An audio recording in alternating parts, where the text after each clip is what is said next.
Šias rungtynes kažkiek papasakojau. Kas ten nutiko?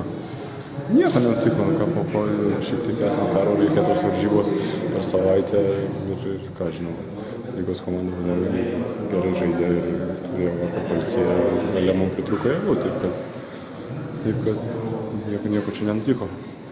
Šiandien tas gynybos nebuvo tokios aštrios, gal tiesiog treneris kažkaip akcentavo šiandien kažkokius kitus dalykus matė gynybą.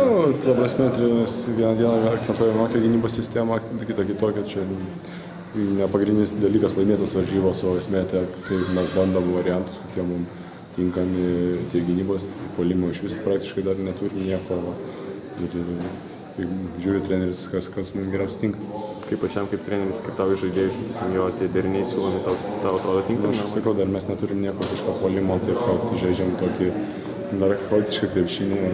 Aš iš viso apie save negaliu kalbėti, 3 savaitės nieko nedariau, turėjau traumelę, tai kaip krepšininkai sako, neturiu kojų, nejaučiu jokio gero metimo, taip kad esu toli nuo formos. Tai nieko negaliu daug pasakyti. Kokia traumelė? Nu, gera, ten buvo susukta, bet nieko čia tokio, galiu sakyti.